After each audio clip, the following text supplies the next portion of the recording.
وسلم کے پیارے دیوانوں، قرآن نے کیا کیا ہمیں دکھایا، کن کن چیزوں کو دیکھنے کا حکم دیا ہے، اور جب کوئی قرآن کو دیکھ کر قرآن جن چیزوں کو دیکھنے کا حکم دیتا ہے، جب ان چیزوں کو وہ دیکھنا شروع کر دیتا ہے تو پھر وہ اپنے رب کی نافرمانی کا شکار نہیں ہوتا، معبود برحق کے سامنے اس کی زمین جھک جاتی ہے اور کہہ اٹھتا ہے سبحان ربی الاعلی، پاک ہے میرا پروردگار جو سب سے برتر و بالا ہے۔ قرآن دکھانے والی کتاب ہے، میرے پیارے آقا صلی اللہ تعالی علیہ وسلم کے پیارے دیوانوں، یہ سب کو دکھاتی ہے، یہ سب کی آنکھوں کو کھولنے والی کتاب ہے، لیکن ہوتا یہ ہے کچھ خاص لوگوں کو خاص چیز دکھائی جاتی ہے، عام لوگوں کو عام چیز دکھائی جاتی ہے، اور اس کتاب کا کمال یہ بھی ہے کہ صرف مسلمانوں کو یہ کتاب نہیں دکھاتی، یہ کتاب کافروں کو بھی دکھاتی ہے، اپنوں کو بھی دیکھنے کی تعلیم دیتی ہے، دوسروں کو بھی دیکھنے کی تعلیم دیتی ہے۔ اور یہی وجہ ہے کہ انبیاء نے قرآن کے ذریعے دیکھا، رسولان اعظام نے قرآن کے ذریعے دیکھا، اولیاء کاملین نے قرآن کے ذریعے دیکھا، صحابہ کرام نے قرآن کے ذریعے دیکھا، اور غیروں کے اندر جو بیدار مغز ہے انہوں نے بھی قرآن کے ذریعے دیکھا۔ میں آپ کو سمجھاؤں،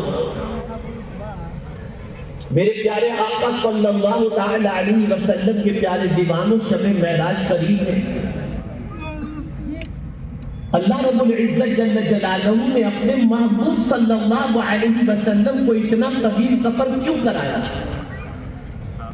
کیا ریزن تھا؟ کیا آقا کریم صلی اللہ علیہ وسلم کو لامکاں کی سیر کرائی؟ کیا بس یوں ہی تشریف لے گئے اور یوں ہی آ گئے؟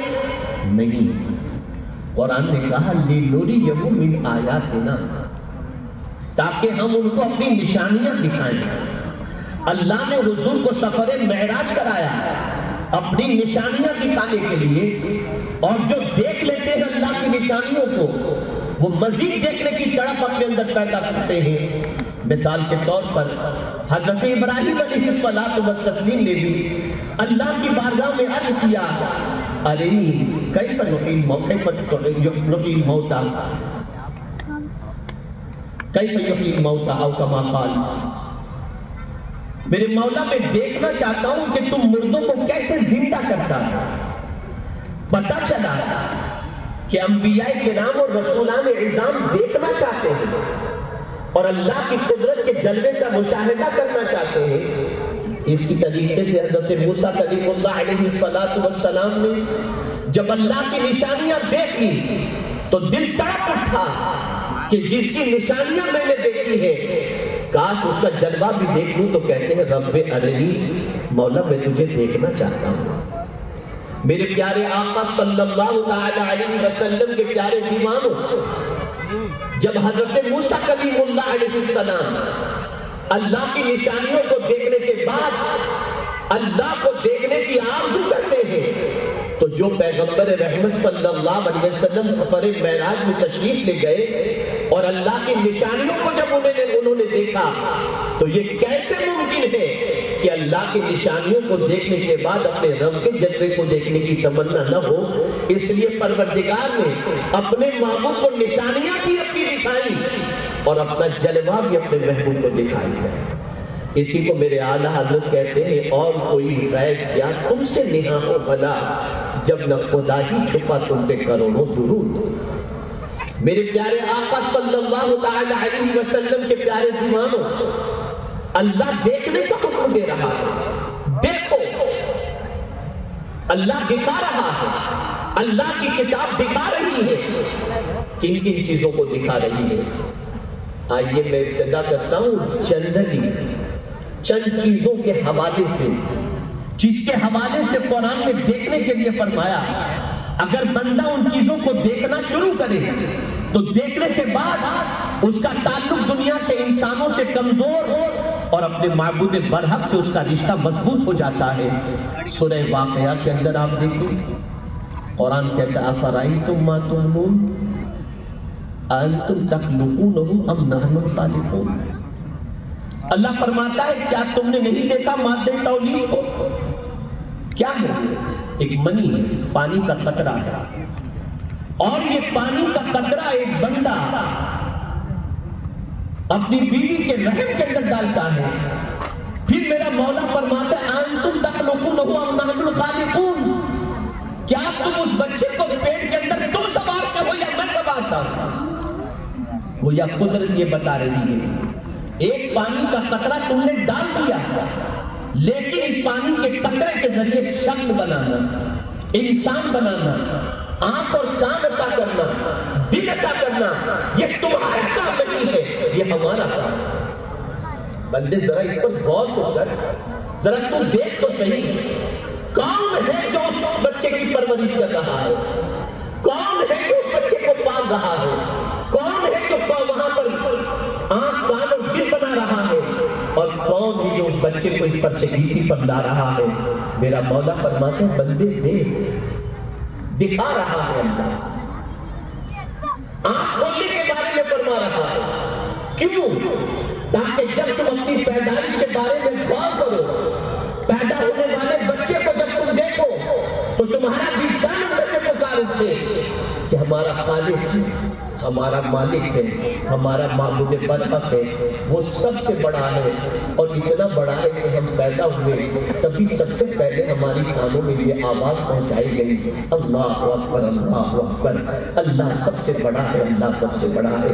آپ ذرا سوچو دن میں کئی مرتبہ یہ آواز ہمارے کانوں سے کیوں ٹکرائی جاتی ہے اللہ اکبر اللہ اکبر. آپ سوچو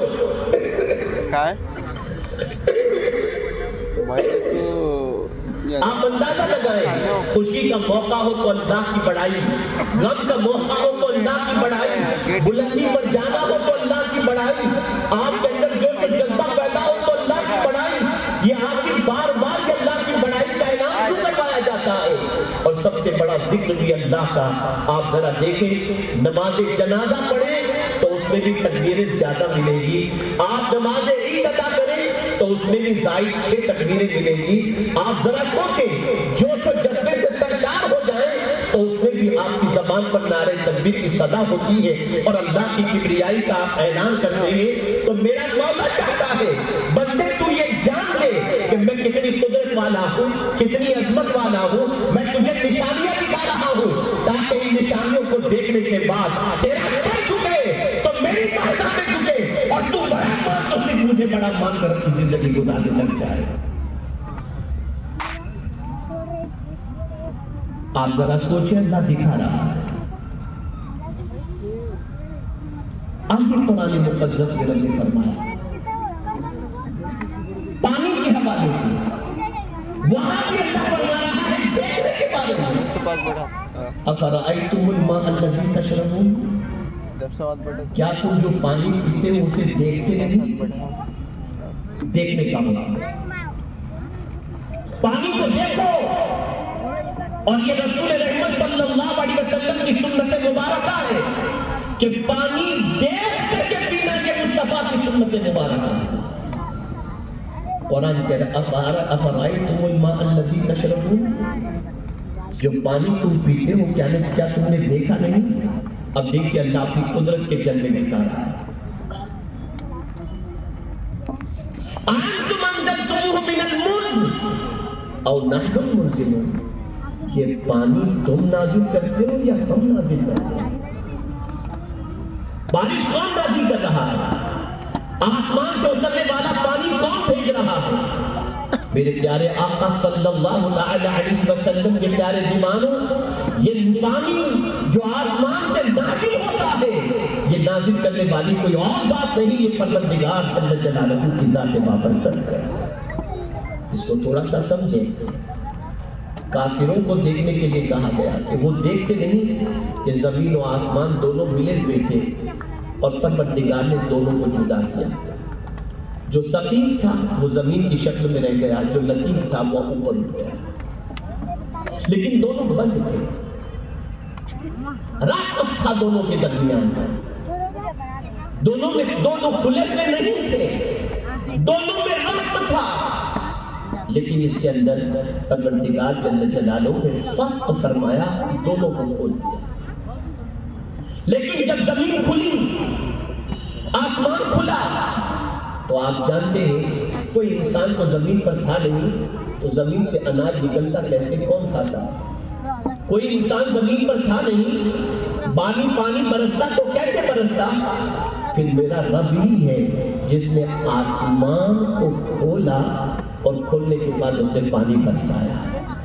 کل بھی وہ برساتا تھا، آج بھی وہ برسا رہا ہے اور ہمیشہ وہی برساتا رہے گا۔ لیکن اس پانی کی کیفیت کو قرآن بیان کر رہا ہے، لَوْ نَشَاءُ جَعَلْنَاهُ أُجَاجًا فَلَوْلَا تَشْكُرُونَ۔ اے پانی پینے والوں، ذرا اس پانی کے بارے میں غور کرو، اگر یہ پانی میٹھے کی بجائے میں کھاری پیدا کر دیتا تو؟ اگر یہ پانی نمکین ہوتا، اگر یہ پانی سالٹی ہوتا تو تمہارے حلق کے نیچے یہ پانی نہ اترتا۔ لیکن آپ جانتے ہیں جب پروردگار جل جلالہ اس پانی کو نازل کرنا چاہتا ہے تو سمندر کے اندر سے آپ دیکھتے ہیں کہ موجیں اٹھتی ہیں، جھاگ بنتی ہے، کوئی سمندر خالی بھی ہوتا ہے، جھاگ اٹھتی ہے اور اٹھنے کے بعد یہ جھاگ اوپر جاتی ہے۔ پروسیس دیکھیں آپ، کھاری سمندر سے پانی کی جھاگ اوپر اٹھتی ہے، کوئی مشین اوپر نظر نہیں آتا، کون ہے جو اس میں سے کھاری کو نکال کر میٹھا بنا کر کے نازل کرتا ہے؟ وہ میرا پروردگار۔ کوئی مشین نہیں، کوئی مشین نہیں ہے۔ آج کھاری پانی کو میٹھا بنانے کے لیے انسان نہ جانے کتنے پروسیجر کر رہا ہے، اخراجات بے پناہ ہو رہے ہیں، لیکن پھر بھی وہ پانی جیسی لذت نہیں ملتی جو میرا مولا پانی نازل فرماتا ہے۔ کون ہے جو اس کھاری پانی کو میٹھے میں تبدیل کرتا ہے؟ یہ میرا رب، وہ دیکھنے کا حکم دیتا ہے، بندے دیکھو، ذرا غور کرو، کون ہے تم کو پانی دینے والا؟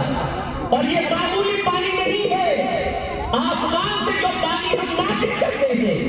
اللہ فرماتا ہے، اللہ اکبر، وَأَنزَلْنَا مِنَ السَّمَاءِ مَاءً مُبَارَكًا، ہم جو آسمان سے پانی نازل کرتے ہیں وہ برکت والا پانی ہے، اور ایسا پانی ہے دنیا کی جتنی بسلریاں ہیں وہ اتنی فلٹر پانی نہیں دے سکتی، تو اللہ آسمان سے پانی کو نازل فرماتا ہے۔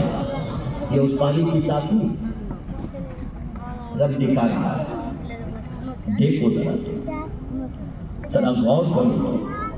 پھر آگے ارشاد فرماتا ہے میرا مولا، افرائیتم ما تحرثون، کیا تم نے کھیت کو نہیں دیکھا؟ آپ ذرا سوچو، ایک کسان زمین کے اندر بیج کو بو دیتا ہے، کس کے حکم سے زمین اس دانے کی پرورش کرتی ہے؟ اللہ کی وجہ۔ انتم تزرعونه ام نحن الزارعون، زراعت تم کرتے ہو یا ہم کرتے ہیں؟ اس میں سے پھل کون نکالتا ہے؟ زمین کے اندر دانا ڈالنا تمہاری ذمہ داری تھی، زمین پر دانا ڈالنا تمہارا کام تھا، لیکن اس زمین کے اندر اس دانے کی پرورش کرنا یہ میری ذمہ داری ہے۔ اناج میں نکالوں گا، پھل فروٹ میں عطا کروں گا، غلہ میں عطا کروں گا، یہ ساری چیزیں میں عطا کروں گا۔ بندے تو دیکھتا نہیں ہے، غلے تو کھا رہا ہے، لیکن اس غلے کو دینے والی ذات کون سی ہے؟ تیری توجہ اس کی طرف نہیں جاتی۔ اب تھوڑا سا ذہن حاضر ہو تو ایک بات آتا ہوں، ہمارے یہاں مسلمانوں میں مرنے والے بندے کو بھی زمین کے اندر ہی دفن کیا جاتا ہے، لیکن ہم دیکھتے ہیں 1 سال کے بعد اگر اس کی قبر کو کھودی جائے تو ہڈیوں کے علاوہ کچھ نہیں ملتا۔ حالانکہ قبرستان کے اندر روز پانی پلانے والے، قبرستان کے اندر پانی ڈالنے والے کو ہم مقرر کرتے ہیں، پھول ڈالنے والے کو مقرر کرتے ہیں، سب کچھ ہم کرتے ہیں، لیکن باوجود اس میں سے جس انسان کو زمین کے اندر دفن کیا گیا، اس زمین سے انسان واپس نکلتا نظر نہیں آتا، باہر آتا دکھائی نہیں دیتا، لیکن دانا ڈالتے ہیں یہ دانے کی پرورش مولا کرتا ہے، اور زمین کے سینے کو چیرتا ہوا یہ دانہ کوپل کی شکل میں باہر نکلنے لگتا ہے، پھر اس میں اناج آتا ہے، اس میں غلہ آتا ہے، پھل فروٹ آتا ہے۔ اللہ اکبر، کتنا عظیم یہ کارنامہ ہے۔ میں حیران ہوں میرے کریم، کیا زمین کو یہ معلوم ہے کہ کس کو پالنا چاہیے اور کس کو کھانا چاہیے؟ انسان کو اگر زمین کے اندر ڈال دے تو زمین کو کیڑے مکوڑے کھا جاتے ہیں، لیکن دانے کو اگر زمین کے اندر ڈالے تو دانے کی پرورش ہوتی ہے، تو رب جواب دے گا میں جسے کھانے کا حکم دے دوں زمین اسے کھا لیتی ہے، اور جسے پالنے کا حکم دے دوں زمین پالتی چلی جاتی ہے۔ یہ سب کچھ میرے دستور میں دیکھو، اسے دیکھو، قرآن دکھا رہا ہے تمہیں۔ میں آپ کے ضمیر کو جھنجھوڑ کر ایک بات عرض کرنا چاہوں گا، ٹی وی جو دکھا رہا ہے دیکھ رہے ہو، اخبار جو دکھا رہا ہے دیکھ رہے ہو، سوشل میڈیا جو دکھا رہا ہے دیکھ رہے ہو، اور تم اس سے راستہ تلاش کرتے ہو۔ قرآن جو دکھا رہا ہے ذرا وہ بھی تو دیکھو، قرآن کے ذریعے دیکھو، اور دیکھنے والے جب قرآن کے ذریعے دیکھتے تو کوئی چیز ان کے سامنے پوشیدہ نہیں ہوتی تھی، بلکہ ایک صحابی فرماتے ہیں میرے اونٹ کی رسی بھی ٹوٹ جائے تو میں اسے قرآن سے تلاش کر لیتا ہوں۔ یہ کہاں سے انہیں ملا تھا؟ اس لیے کہ وہ جانتے تھے جو قرآن دکھاتا ہے وہ سچ دکھاتا ہے۔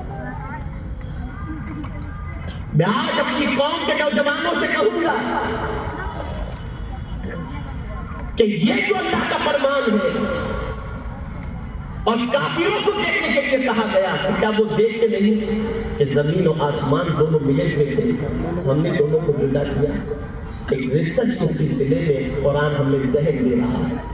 میں بڑی معذرت کے ساتھ عرض کرتا ہوں، قرآن اپنوں کو بھی دکھاتا ہے، غیروں کو بھی دکھاتا ہے، اور بیدار مغز جو ہے، جو غیر ہے، وہ ریسرچ کے میدان میں آگے نکلے اور دیکھنا شروع کیا، تحقیق کرنا شروع کیا، اور مسلمان گٹکا، تمباکو، سگریٹ، چرس، گانجا، نہ جانے کیا کیا کھانے پینے کے اندر اپنی زندگی تباہ کرتا ہے۔ آج اسپیس کے بارے میں دیکھیں، جتنا بھی اس وقت پوری دنیا کے اندر مواصلاتی نظام چل رہا ہے وہ سارا اسی زمین و آسمان کے درمیان جو گیپ ہے اسی اسپیس کے ذریعے چل رہا ہے۔ سیٹلائٹ کو اسپیس تک کیوں بھیجا جا رہا ہے؟ آپ جانتے ہیں اگر مسلمان قرآن کی دکھائیے پر دیکھنا شروع کرتا اور قرآن کی کرکٹر کو فالو کرتا تو آج مسلمان بھی ریسرچ اسکالر بن کر جس طریقے سے 700 سال پہلے مسلمان ریسرچ اسکالر تھے آج دنیا کی خدمت کرتے نظر آتے۔ قرآن نے ذہن دیا وَمَا جَعَلْنَا السَّمَاءَ وَالْأَرْضَ وَمَا بَيْنَهُمَا لَاعِبِينَ، اور کما قال ہم نے زمین و آسمان کے درمیان جو اسپیس رکھا ہے، جو گیپ رکھا ہے، اسے بیکار پیدا نہیں کیا۔ اے مسلمان، اگر تو اسپیس کے بارے میں غور کرتا تو آج دنیا کے اندر مواصلاتی نظام کے اندر تیرا سکہ بولتا ہوا نظر آتا، لیکن نہیں، ہم نے غور نہیں کیا، ہم نے فکر نہیں کی، ہم نے توجہ نہیں کی۔ ہم آج پوری دنیا کے اندر جس طریقے کی زندگی گزار رہے ہیں، اتنی خراب زندگی ہے ہماری کہ اس زندگی سے قوم کو نفع پہنچتا ہوا دکھائی نہیں دیتا الا ماشاءاللہ۔ ہم نہ ریسرچ کے میدان میں ہیں، نہ ٹیکنالوجی کے میدان میں ہیں، سب جگہ پر اگر ہم دیکھیں ہر معاملے کے اندر تلاش اور ہر معاملے کے اندر مفلس نظر آ رہے ہیں۔ اے رسول اعظم صلی اللہ علیہ وسلم کے دیوانہ، اب آئیے حالات حاضرہ کی طرف آ جائیں۔ کئی علاقے بندوں کے ڈھیر کے اندر تبدیل کیے جا رہے ہیں، کئی طاقتیں دم توڑتی نظر آ رہی ہیں، کئیوں کا خواب چکنا چور ہوتا ہوا نظر آ رہا ہے۔ پہلے بہت کم ایسا ہوتا کہ 10-20 سال کے اندر سیلاب آتا، 10-20 سال کے بعد زلزلے آتے، لیکن یہاں بھی قرآن نے لکھا یہاں بھی قرآن نے دکھایا، کیا دکھایا؟